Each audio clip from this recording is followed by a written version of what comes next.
നമസ്കാരം. രാമേശ്വരം സീരീസിലെ അവസാനത്തെ വീഡിയോ ആണ്. രാവിലെ തന്നെ പഞ്ചമുഖി ഹനുമാൻ ക്ഷേത്രത്തിലേക്ക് പോയി അവിടുത്തെ സ്റ്റോൺസ് എല്ലാം കണ്ട് അവിടെ നിന്ന് ഞങ്ങൾ നേരെ രാമർ തീർത്ഥം ആ ഒരു കുളമെല്ലാം കണ്ട് അവിടെ നേരെ പോകുന്നത് ഇനി ഗന്ധമാദന പർവ്വതത്തിലേക്കാണ് കേട്ടോ. പോകുന്ന വഴിക്ക് കണ്ട ആകാശവാണിയിലെ ബ്രോഡ്കാസ്റ്റിംഗ് സ്റ്റേഷനാണ് കേട്ടോ. ഇത് എന്ത് വലുപ്പമെന്ന് അറിയാമോ അതിന്. ഇതൊന്നും നമ്മുടെ ഈ വീഡിയോയിലൊന്നും അതിൻ്റെ വലിപ്പമൊന്നും മനസ്സിലാവില്ല കേട്ടോ. ഇപ്പം നിങ്ങൾ ഇങ്ങനെ കാണുമ്പോൾ അതിൻ്റെ ഏറ്റവും മുകളിലുള്ള ആ ഒരു ആൻറ്റീണ പോലെ ഒരു സംഭവമില്ലേ, അത് നമ്മുടെ ഒരു മൊബൈൽ ടവറിൻ്റെ അത്രയുണ്ട്. അപ്പോൾ ഇതിൻ്റെ വലിപ്പം ഒന്ന് ഇമാജിൻ ചെയ്ത് നോക്കിയേ. ഇത് രാമേശ്വരത്ത് എവിടെ നിന്നാലും കാണാൻ പറ്റും. അപ്പോൾ ഇത് കുറച്ചുകൂടി അടുത്ത് കാണണമെന്ന് വിചാരിച്ചിട്ടാണ് ഞാൻ ഈ വഴി തന്നെ വന്നത്. ആകാശവാണിയുടെ ബ്രോഡ്കാസ്റ്റിംഗ് സ്റ്റേഷനാണ്. അതുപോലെ തന്നെ ഈ കാണുന്നത് സുഗ്രീവർ തീർത്ഥമുണ്ടോ, സുഗ്രീവർ തീർത്ഥം, അതുപോലെ തന്നെ ജാമ്പവാൻ തീർത്ഥം, അങ്ങനെയൊക്കെ പോകുന്ന വഴിക്ക് ഇതുപോലത്തെ കുളങ്ങൾ നമുക്ക് ഒരുപാട് കാണാൻ പറ്റും. മറ്റൊരു അമ്പലമാണ്. അങ്ങനെ ഞങ്ങൾ നേരെ പോകുന്നത് ഗന്ധമാദന പർവ്വതത്തേക്കാണ്. ഗന്ധമാദന പർവ്വതം എന്താണെന്ന് ഞാൻ പറയാം. നടന്നാണ് പോകുന്നത്. രാമേശ്വരം അമ്പലത്തിൽ നിന്ന് 3 കിലോമീറ്റർ നടന്നു വേണം പോകാൻ. അപ്പോൾ എല്ലാവർക്കും ഒരിക്കൽ കൂടി ട്രാവൽ ആൻഡ് ഡാറ്റിൻ്റെ രാമേശ്വരം സീരീസിലെ 4ാമത്തെയും അവസാനത്തെയുമായ വീഡിയോയിലേക്ക് സ്വാഗതം. ആദ്യം വണ്ടി വിളിച്ച് പോകാമെന്നാണ് കേട്ടോ ഞങ്ങൾ വിചാരിച്ചേ. പക്ഷേ വണ്ടി വിളിച്ച് പോകാമെന്ന് വെച്ച് കഴിഞ്ഞാൽ നമുക്ക് ഒന്നും വൃത്തിയായിട്ടൊന്നും കാണാനോ അതുപോലെ തന്നെ ഒന്നും ഷൂട്ട് ചെയ്യാനൊന്നും പറ്റില്ല. അപ്പോൾ അതുകൊണ്ട് ഞങ്ങൾ 4 പേരാണ് ഇപ്പം നടന്നു പോകുന്നത്. ബാക്കി എല്ലാവരും പിന്നീട് 1 മണിക്കൂർ കഴിയുമ്പോഴത്തേക്ക് അങ്ങോട്ട് ഓട്ടോ വിളിച്ച് വരാം എന്നാണ് പറഞ്ഞത്. അങ്ങനെ ഞങ്ങൾ നടന്നു പോകുമ്പോൾ ഒരു പറ്റം ആട്ടിൻകൂട്ടങ്ങളെ കണ്ടു. അപ്പോൾ അതിങ്ങനെ റോഡരികിലുണ്ട്. അപ്പോൾ ഒരാടാണെങ്കിൽ കുറേ ഇഷ്ടികയുടെ മുകളിലൊക്കെ എങ്ങനെ കയറിയാവോ അങ്ങനെ നിൽക്കുന്നുണ്ട്. അപ്പോൾ ഞങ്ങൾ പിന്നെയും നടത്തം ഇങ്ങനെ തുടരുകയാണ്. അപ്പോൾ ഇവിടെ വേറൊരു അമ്പലമുണ്ട്. പോണ വഴിക്കൊക്കെ ചെറിയ ചെറിയ അമ്പലങ്ങൾ ഒരുപാടുണ്ട് കേട്ടോ. അങ്ങനെ ഫൈനലി നമ്മൾ 3 കിലോമീറ്റർ കഴിഞ്ഞ് രാമർപാദം ക്ഷേത്രത്തിലെത്തുകയാണ്. രാമർപാദം ക്ഷേത്രം സ്ഥിതി ചെയ്യുന്ന സ്ഥലമാണ് ഈ ഗന്ധമാദന പർവ്വതം എന്ന് പറയുന്നത്. അങ്ങനെ ഫൈനലി നമ്മളപ്പോൾ അവിടെ എത്തിക്കൊണ്ടിരിക്കുകയാണ്. നല്ല രസമുണ്ട് മോർണിംഗ് വാക്ക്. ഈ ഒരു പരിചയമില്ലാത്ത സ്ഥലങ്ങളിലൂടെയൊക്കെ ഇങ്ങനെ മോർണിംഗ് വാക്ക് നല്ല രസമാണ്. ഞാനിപ്പോൾ ഏത് സ്ഥലത്ത് പോയാലും ഇങ്ങനെ ചെയ്യാറുണ്ട്. അതൊരു രസം തന്നെയാണ്. നമ്മുടെ ഇപ്പോൾ മോർണിംഗ് വാക്കിനൊപ്പം ഒരു പശുവുണ്ട് കേട്ടോ. അപ്പോൾ പശു നമ്മളെ വഴി കാണിച്ചു തരുന്നത്. ഞാൻ നേരത്തെ ഇതിൻ്റെ സെക്കൻഡ് പാർട്ട് വീഡിയോയിൽ പറഞ്ഞ പോലെ എല്ലാ ഫ്രെയിമിലും ഈ ഭാഗത്ത് നിറച്ച് പശുക്കളാണ്. എവിടെ നോക്കിയാലും പശുക്കളാണ്. അതിനിടയ്ക്ക് ഒരു പശു നേരത്തെ നിന്ന് ഇടിക്കാൻ വന്നിരുന്നു. പക്ഷേ ഈ ഭാഗത്തെ പശുക്കളൊന്നും വലിയ പ്രശ്നങ്ങളൊന്നുമില്ല. അങ്ങനെ ഞങ്ങൾ നടന്നു കാണുന്നത് ആ കാണുന്നതാണ് ഗന്ധമാദന പർവ്വതത്തിൽ സ്ഥിതി ചെയ്യുന്ന രാമർപാദം ക്ഷേത്രം. അവിടെയാണ് രാമൻ്റെ പാദമുദ്ര ഉള്ളതെന്ന് പറയപ്പെടുന്നത്. അപ്പോൾ എന്താണെന്ന് നോക്കുമെന്ന് പോയി നോക്കാം. ഈ അമ്പലം രാവിലെ 6 മണിക്ക് തുറക്കുള്ളൂ കേട്ടോ. നമ്മുടെ ഇവിടുത്തെ പോലെ 4 മണിക്കും 5 മണിക്കൊന്നും അമ്പലങ്ങൾ തുറക്കില്ല. ഈ അമ്പലം രാവിലെ 6 മണിക്കേ തുറക്കുള്ളൂ. 6 മണിക്ക് തുറക്കും. അതുപോലെ തന്നെ വൈകിട്ട് 6 മണിക്ക് അടയ്ക്കും. അപ്പോൾ 6 to 6 ഇതിനിടയിൽ മാത്രമേ ഇവിടെ പോകാൻ പറ്റുള്ളൂ.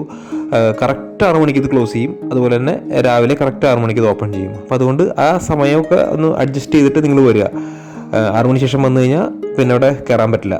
അപ്പോൾ ഞാൻ പറഞ്ഞു വരുന്നത് രാമേശ്വരം ക്ഷേത്രത്തിൽ നിന്ന് ആൾക്കാർ ഇവിടെ എത്തുമ്പോഴത്തേക്കും ഒരു 10 മണിയൊക്കെ ആവും. അപ്പോൾ രാവിലെ ഒരു 8 മണിക്ക് 7 മണി 8 മണി ടൈമിലൊക്കെ ഇവിടെ വരുവാണെങ്കിൽ ഒട്ടും തിരക്കില്ലാതെ തന്നെ നമുക്ക് ഇവിടെ കയറി തൊടുവാനും ഇവിടുത്തെ സീനറിയും കാര്യങ്ങളൊക്കെ എൻജോയ് ചെയ്യാനും പറ്റും. അപ്പോൾ രാവിലെ ഒരു 7 മണി 8 മണി ആ ഒരു ടൈമിൽ വരുന്നതാണ് ഏറ്റവും ബെറ്റർ കേട്ടോ. അത് കഴിഞ്ഞാൽ രാമേശ്വര ക്ഷേത്രത്തിൽ തൊഴുതിട്ട് വരുന്ന ആൾക്കാരുടെ നല്ലൊരു തിരക്ക് വരാൻ സാധ്യതയുണ്ട് എന്നാണ് ഞാൻ ഇവിടെ നിന്ന് അറിയാൻ കഴിഞ്ഞത്. അങ്ങനെ നമ്മൾ കയറ്റം കയറി. ഇതിൻ്റെ സെക്കൻഡ് ഫ്ലോറിലാണ് ഈ രാമർപാദം ഉള്ളത് കേട്ടോ. അപ്പോൾ ചുറ്റും ഇതുപോലെ ഒരു പഴയ അമ്പലമാണ്. അപ്പോൾ നിങ്ങൾക്ക് ഇവിടെ കാണാൻ പറ്റും. അപ്പോൾ അതിൻ്റെ അകത്തേക്ക് വീഡിയോ നമുക്ക് എടുക്കാൻ പറ്റില്ല കേട്ടോ. ആ രാമർപാദം ഇരിക്കുന്ന ആ ഒരു ഭാഗത്ത് നമുക്ക് വീഡിയോ എടുക്കാൻ പറ്റില്ല. പിന്നെ ഇതിൻ്റെ മുകളിലൊരു ഫ്ലോറും കൂടിയുണ്ട്. ഇത് നേരത്തെ കണ്ട നമ്മുടെ അതേ ടവർ ആകാശവാണിയുടെ ടവർ എല്ലാ സീനിലും കാണാത്. നല്ല കാറ്റാണ് ഇവിടെ, നല്ല സീനറിയാണ്, നല്ല ഭംഗിയാണ് ഇവിടെ. ഒരു പ്രത്യേക ഫീലാണ് സത്യം പറഞ്ഞാൽ. ഈ രാവിലെ വന്നുകൊണ്ടായിരിക്കും നമുക്ക് കേട്ടോ. രാമായണത്തിലെ വളരെ ഇമ്പോർട്ടൻ്റ് ആയ ഒരു സ്ഥലമാണ് ഈ ഗന്ധമാദന പർവ്വതം എന്ന് പറയുന്നത്. ലക്ഷ്മണൻ മയങ്ങി വീണപ്പോൾ സഞ്ജീവിനി കൊണ്ടുവരാൻ ഹനുമാൻ പോയിരുന്നല്ലോ. അപ്പോൾ ഹനുമാൻ വരുമ്പോൾ ആ സഞ്ജീവിനി മലയിൽ നിന്ന് അടർന്നു വീണ ഒരു ഭാഗമാണ് ഈ ഗന്ധമാദന പർവ്വതം എന്ന് പറയുന്നത്. ഇതിൻ്റെ മുകളിൽ എനിക്ക് തോന്നുന്നു രാമേശ്വരത്ത് ഏറ്റവും കുറച്ച് പൊക്കമുള്ള സ്ഥലം തന്നെയാണ് കേട്ടോ ഇത്. ഇവിടെ നിന്ന് കഴിഞ്ഞാൽ ഫുള്ള് രാമേശ്വരം ഏകദേശം നമുക്ക് കാണാൻ കഴിയും. കൂടാതെ സീതാദേവിയെക്കുറിച്ച് ശ്രീരാമനോട് ഹനുമാൻ വിവരം നൽകിയതും ഈ ഗന്ധമാദന പർവ്വതത്തിൽ വെച്ചാണെന്നാണ് കേട്ടോ പറയപ്പെടുന്നത്.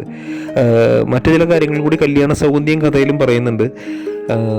ഹനുമാനും ഭീമനും തമ്മിലുള്ള ആ ഒരു യുദ്ധം നടന്നതെല്ലാം ഈ ഗന്ധമാദന പർവ്വതത്തിൽ വെച്ചാണ് എന്നും പറയപ്പെടുന്നുണ്ട്. നമ്മളിപ്പോൾ അങ്ങനെ അതിൻ്റെ ഏറ്റവും ടോപ്പിലെ ഫ്ലോറിലാണ് കേട്ടോ. അപ്പോൾ അവിടെ നിന്ന് കഴിഞ്ഞാൽ നമ്മൾ നേരത്തെ കണ്ട ആൽമരം കാണാം. അതുപോലെ ചുറ്റുമുള്ള പ്രദേശങ്ങളെല്ലാം കാണാം. ഈ ഭാഗമാണ് രാമേശ്വരത്തെ ഏറ്റവും ഹയസ്റ്റ് പീക്ക് എന്നാണ് എനിക്ക് തോന്നുന്നത്. അപ്പോൾ നമ്മളിവിടെ നോക്കുവാണെങ്കിൽ ദൂരെയുള്ള കാറ്റാടി മരങ്ങൾ കാണാം. രാമേശ്വരം ടെമ്പിൾ കാണാം കേട്ടോ. ഞാൻ കാണിച്ചു തരാം. രാമേശ്വരം ടെമ്പിൾ കാണാം. ഇത് ഈ കാണുന്നതാണ് കേട്ടോ ഇതിൻ്റെ എന്തോ ഒരു ചക്രം, ഇതിനെക്കുറിച്ച് എന്തോ ഒരു ഐതിഹ്യമുണ്ട്, കറക്റ്റായിട്ട് എനിക്കറിയില്ല. അപ്പോൾ അതുകൊണ്ടാണ് ഞാൻ പറയാത്തത്. രാമർ പാദത്തിൻ്റെ താഴത്തെ ഫ്ലോറിലുള്ള രാമർ പാദത്തിൻ്റെ നേരെ മുകളിലായിട്ടാണ് ഈ ചക്രം. അപ്പോൾ അത് അറിയാവുന്നവർ വേണമെങ്കിൽ ഒന്ന് കമൻറ്റ് ചെയ്തോളൂ, എനിക്കത്ര കാര്യമായിട്ട് അറിയില്ല.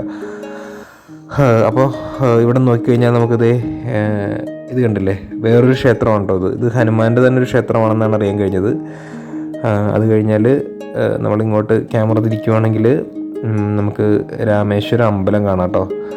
നോക്കട്ടെ, ഞാനിപ്പോൾ കാണിച്ചു തരാം. ഇത് മൊത്തം ഒരു കാടാണ്. പണ്ട് കല്യാണ സൗഗന്ധികം പുഷ്പം തേടി ഭീമൻ പോയത് ഈ വഴി കൂടിയാണെന്നൊക്കെയാണ് ഐതിഹ്യങ്ങൾ പറയപ്പെടുന്നത്. അവിടെ വെച്ചാണ് ഹനുമാനായിട്ട് ഭീമനും ഹനുമാനും തമ്മിലുള്ള ആ ഒരു യുദ്ധം ഉണ്ടാവുന്നതും ഭീമൻ്റെ അഹങ്കാരം ഹനുമാൻ ശമിപ്പിച്ചതൊക്കെ ഇവിടെ വെച്ചാണ് എന്നാണ് പറയപ്പെടുന്നത്.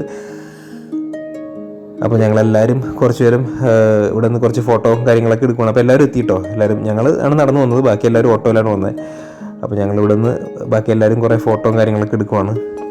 ഞാൻ നേരത്തെ പറഞ്ഞ പോലെ രാവിലെ വന്നുകൊണ്ടാണ് കേട്ടോ ഇത്രയും ഫ്രീ ആയിട്ടൊക്കെ ഇവിടെ നിൽക്കാൻ പറ്റുന്നത്. അല്ലെങ്കിൽ ഇവിടെ നിറച്ച് തിരക്കായിരിക്കും. ഇതിൻ്റെ പല വീഡിയോസിലും ഞാൻ കണ്ടിട്ടുണ്ട്, ഇവിടെ നിറച്ച് തിരക്കാണ്.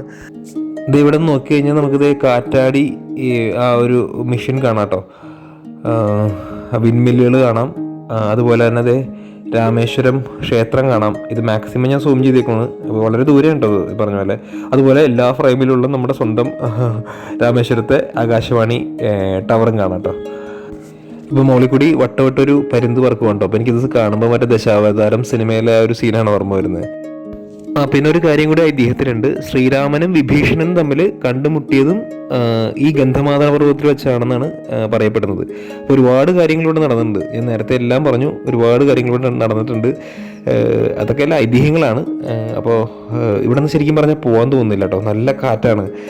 രാമേശ്വരത്ത് അത്യാവശ്യം ചൂടാണ്. ആ ഒരു സമയത്ത് ഇവിടെ രാവിലെ വരുമ്പോൾ നല്ല കാറ്റാണ്.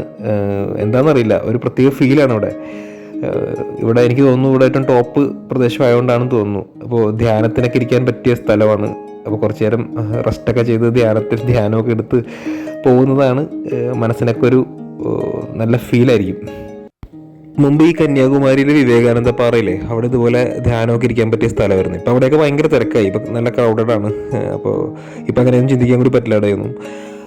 അങ്ങനെ ഞങ്ങൾ എല്ലാവരും കൂടി തിരിച്ച് അവിടെ നിന്ന് ഒരു ഓട്ടോ വിളിച്ചിട്ട്, ഒരു സാധാരണ ഓട്ടോയിൽ ഞങ്ങൾ ഒരു 8 പേരുണ്ട്. അപ്പോൾ തിരിച്ച് ഞങ്ങളങ്ങനെ രാമേശ്വരം രാമനാഥസ്വാമി ക്ഷേത്രത്തിൻ്റെ ഫ്രണ്ടിലെത്തി അമ്പലത്തിനകത്തേക്ക് കയറുകയാണ്. ഈ രാമേശ്വരം രാമനാഥസ്വാമി ക്ഷേത്രം ഞാൻ ഫസ്റ്റ് എപ്പിസോഡിൽ എല്ലാം കാണിച്ചതാണ്, അത്യാവശ്യം കാണിച്ചതാണ്. അപ്പോൾ അത് രാത്രിയായിരുന്നു. അപ്പോൾ ഇവിടെ വലിയ കോറിഡോറാണ് കേട്ടോ.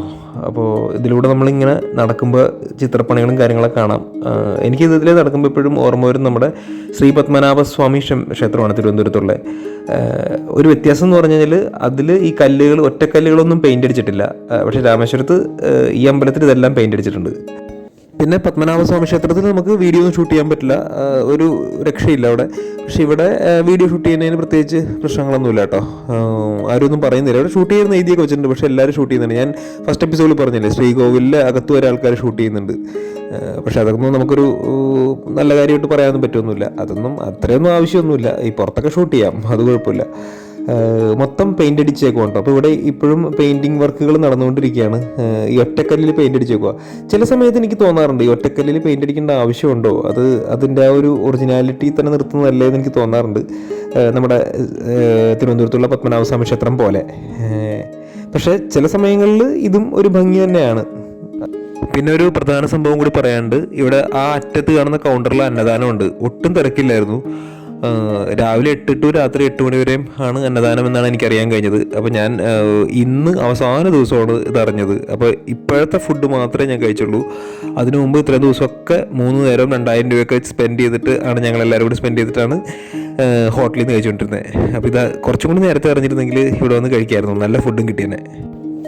അപ്പം നിങ്ങൾ ആരെങ്കിലുമൊക്കെ വരുവാണെങ്കിൽ ഈ അന്നദാനത്തിൻ്റെ കാര്യം മറക്കണ്ട കേട്ടോ. എനിക്ക് എന്തായാലും ഒരു അബദ്ധം പറ്റിപ്പോയി. അപ്പോൾ നിങ്ങൾക്കത് പറ്റാതിരിക്കട്ടെ. അപ്പോൾ ഇത്രയൊക്കെ ഉള്ളൂ കേട്ടോ രാമേശ്വരത്തിൻ്റെ ഇൻഫർമേഷൻ. അപ്പോൾ കൂടുതൽ ഇൻഫർമേഷൻ പല ആൾക്കാരും വീഡിയോ യൂട്യൂബിൽ ചെയ്തിട്ടുണ്ട്. അപ്പോൾ അതൊക്കെ എടുത്ത് കാണുക, എന്നിട്ട് ഇങ്ങോട്ട് വരിക. അപ്പോൾ എല്ലാം പ്ലാൻ ചെയ്ത് വരിക. അപ്പോൾ കുറച്ചും കൂടി ഈസി ആയിരിക്കും. അങ്ങനെ ഞങ്ങൾ രാമേശ്വരത്തോട് നിന്ന് വിട പറഞ്ഞ് തിരിച്ചത് പാമ്പൻ പാലത്തിലൂടെ തിരിച്ച് നാട്ടിലേക്ക് പോയിക്കൊണ്ടിരിക്കുകയാണ്. ഈ പ്രാവശ്യം നമ്മൾ രാമേശ്വരം സീരീസ് എല്ലാം ഒരു വെർട്ടിക്കൽ മോഡിലാണ് ഷൂട്ട് ചെയ്തിരിക്കുന്നത്. സാധാരണ നമ്മൾ ഹൊറിസോണ്ടലായിട്ടാണ് യൂട്യൂബിൽ വീഡിയോ ചെയ്യാറുള്ളത്. ഈ പ്രാവശ്യം നമ്മൾ വെർട്ടിക്കലായിട്ട് മൊബൈലിൽ കാണുന്ന രീതിയിലാണ് ഷൂട്ട് ചെയ്തിരിക്കുന്നത്. അപ്പോൾ എല്ലാവർക്കും നന്ദി.